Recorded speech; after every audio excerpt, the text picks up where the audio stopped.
일단 가장 중요한 거는 그 개인의 기능 수준에 지장을 줄 만큼, 네. 즉 예를 들어서 대인 관계, 또 가족 관계, 또 직장 생활이나 학생이라면 학업 활동 이런 데 지장을 줄 만큼 과도하고 심각한 상황이 있다면, 하지만 그걸 줄이고 싶은 노력을 하지만 그걸 잘 못한다면 질병이라고 볼 수 있을 것 같습니다.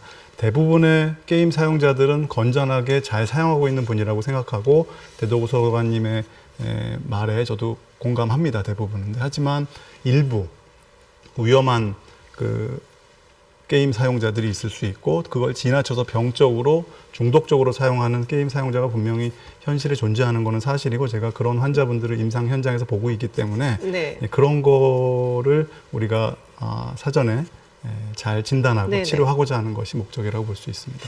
그러니까요. 네. 제가 노 교수님한테 여쭤볼 시간이 바로 그겁니다. 일부라는 게 뭡니까? 일부. 일부가 몇 퍼센트를 일부라고 그러고 아까 과도라고 말씀하셨는데 과도라는 게 어느 정도로 해야 과도한 건가요? 예를 들어서 게임에 대해서 게임 하십니까? 네, 해본 적이 있습니다. 어떤 게임 하셨어요?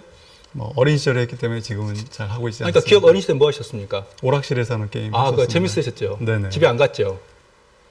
집에 갔습니다. 집에는 갔었을 것 근데 같은데요. 몇 시에 엄마 몰래 갔죠? 뭐 그런 적도 있고 예, 예. 말하고 간 적도 그래서 있고. 어머니한테 맞았죠? 교수님 조금 그런 적은 질문은 없습니다. 공격적으로 네. 하지 예, 마시고요. 훌륭한, 네. 그러면 교수님도 중독자의 소질을 가지고 있었거나 중독 현상이 나타났던 거네요? 특히 이제 아동이나 청소년 시기는 조금 더 아니요, 취약할 수 교수님에 대해서 있습니다. 여쭙는 겁니다. 예, 예, 교수님에서. 그럴 수 있습니다. 근데 네. 훌륭한 교수가 되셨어요. 제가 존경에 맞지 않는.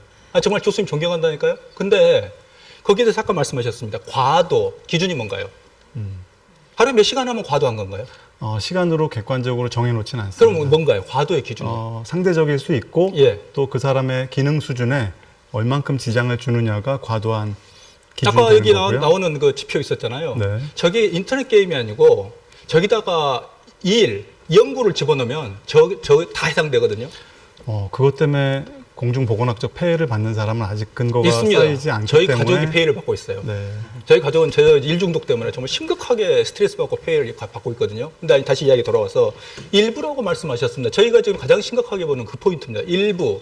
그 기준이 뭐냐. 저는 노 교수님 같은 분이 훌륭한 의사분이 예를 들면 게임 중독에 대해서 또는 질병 코드를 말씀하시는 것은 전 전적으로 존중합니다.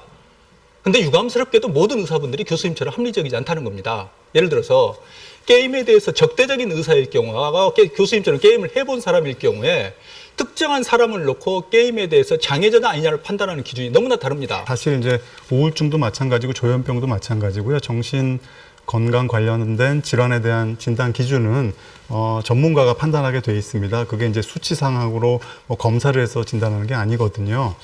그렇기 때문에 우리가 6년 동안의 의학 교육을 받고 의사 면허를 따게 되고 또 인턴 레지던트라는 5년 동안의 수련 기간을 거쳐서 수많은 환자를 진단하고 치료하고 예방하는 활동을 한 경험을 한 사람들에게만 전문가 자격을 주게 되고 그런 분들이 환자를 보고 나서 치료가 필요하다, 필요하지 않다를 판단하게 돼 있고요.